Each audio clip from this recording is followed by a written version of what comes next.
Oi pessoal, estou aqui na frente do Teatro Colón, o tradicional Teatro de Buenos Aires, onde daqui a pouco vai haver uma apresentação, um concerto em homenagem à posse do Milei. E até aproveitando esse enquadramento, queria comentar o seguinte: a presença internacional mais significativa, mais importante que houve aqui foi a do Vladimir Zelensky, presidente da Ucrânia, né? Isso acho que se manifestou inclusive na efusividade do encontro do Zelensky com o Milei, né?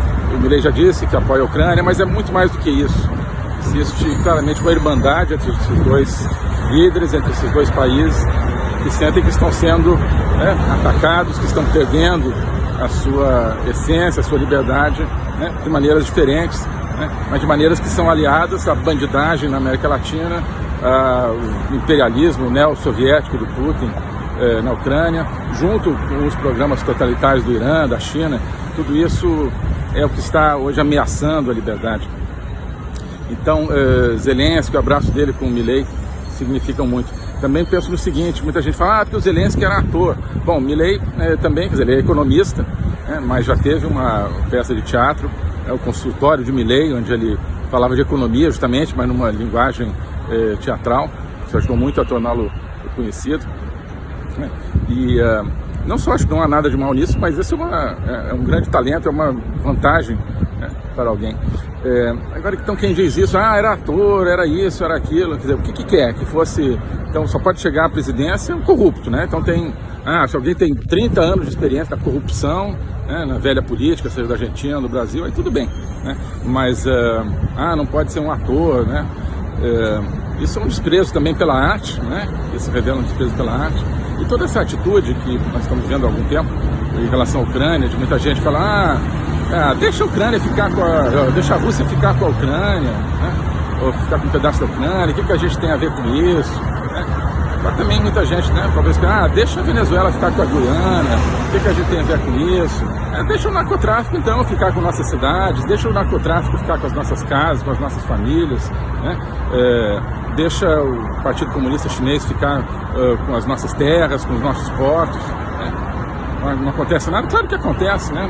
Mas cada dia temos a nossa liberdade mais restringida. Então, esse abraço do Milei, Zelensky, mostra que existe uma irmandade, uma comunidade de percepções, e de uma profunda identificação de qual é a verdadeira luta, o verdadeiro combate, que está em toda parte, não apenas nos campos da Ucrânia, não apenas aqui na América do Sul, mas são dois teatros justamente importantes onde a gente tem que desempenhar essa luta, né?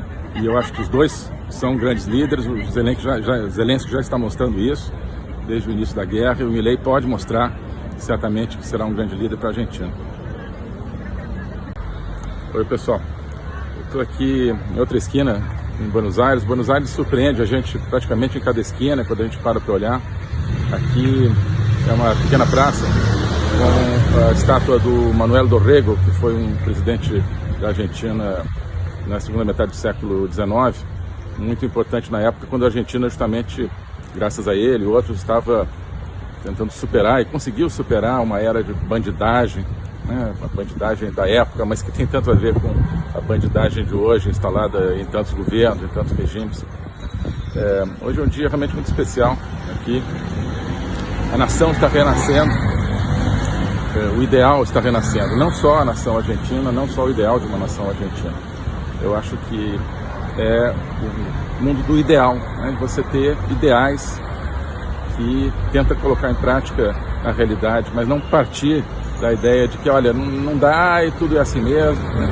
Então, esse novo governo é uma nova visão de mundo, eu acho, da Argentina, e que deve ser uma sociedade baseado num ideal da liberdade, justamente. E renasce também a ideia da nação, né? A nação é esse espaço onde o indivíduo se encontra com a coletividade, onde os dois fazem sentido juntos, né? De certa forma também o ideal conservador, e isso está ressurgindo, né? De que é a partir do ideal da nação, num espaço de uma nação, que as pessoas, os indivíduos livres, constroem as suas vidas e assim constroem uma vida em comum. Isso, né, parece óbvio, né? Deveria ser óbvio, mas hoje a maioria das forças do mundo conspiram contra isso, né? Querem tanto individualidades escravizadas, com um pensamento embotado, quanto, né, nações que deixam de ser, que passam a ser simplesmente um território geográfico. Então, a Argentina pode ser o começo de uma mudança realmente de paradigma de como a gente olha a nação, de como a gente olha a sociedade. Bem, abraços.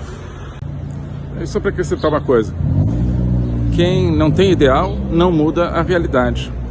Quem já parte de uma desistência, né, quem já parte de uma ideia materialista, né, de que existe apenas aquela realidade presente, né, que não tem uma visão de algo superior, né, ao qual a gente deva aspirar, não vai mudar mesmo. E muitas vezes é quem não quer, quem se deixa ficar apenas no realismo, né, na verdade é quem não quer mudar a realidade, é quem, né, muitas vezes, no caso da política, quem está bem com aquela realidade, que é apenas ajustar-se de maneira melhor a essa realidade, né, obter um pouco mais dentro dessa realidade, mas não quer mudá-la.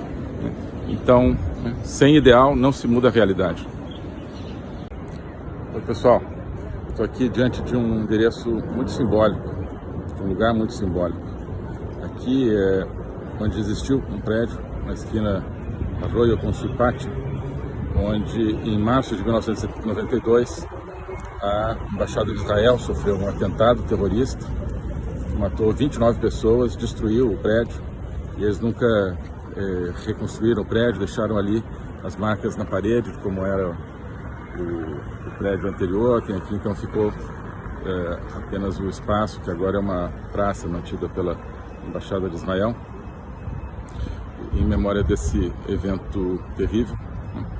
E hoje, quando a Argentina renasce para o mundo da esperança, para o mundo do ideal, a Argentina renasce também para a memória terrível desse momento e para o presente da ameaça do terrorismo.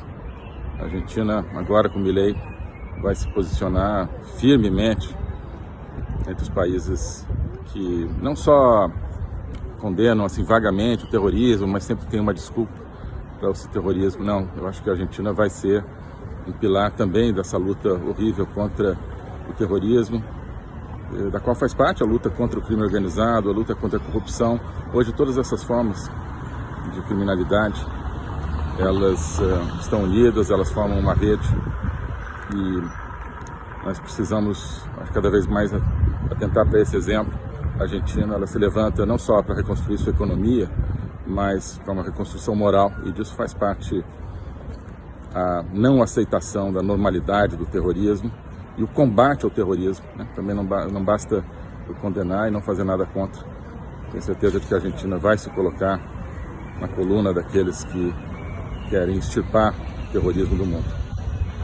O globalismo existe, é uma coisa concreta. Ele é composto pelo Great Reset do Fórum Econômico Mundial, pelo projeto hegemônico da China, pelo programa de manipulação e conquista da América do Sul pelo Foro de São Paulo e outros elementos. E esses elementos, eles atuam uns em benefício dos outros, sempre, principalmente através do controle da linguagem, porque o controle da linguagem é o controle do nosso pensamento. Então nós estamos tendo o nosso pensamento reprogramado, e essa reprogramação vai contra a nossa liberdade, vai contra a essência do ser humano. Isso é o globalismo. Com base nesse estudo, nessa experiência, é que eu criei o curso de Logopolítica. Toda semana eu dou aulas sobre geopolítica, literatura, filosofia, cultura de um modo geral, tudo isso em conjunto formando um espaço de conhecimento que eu denomino a logopolítica, para nós não apenas entendermos a ameaça do globalismo, mas podermos nos contrapor a ela. Se você quiser entrar nesse projeto de conhecer o globalismo e enfrentar o globalismo, clique aqui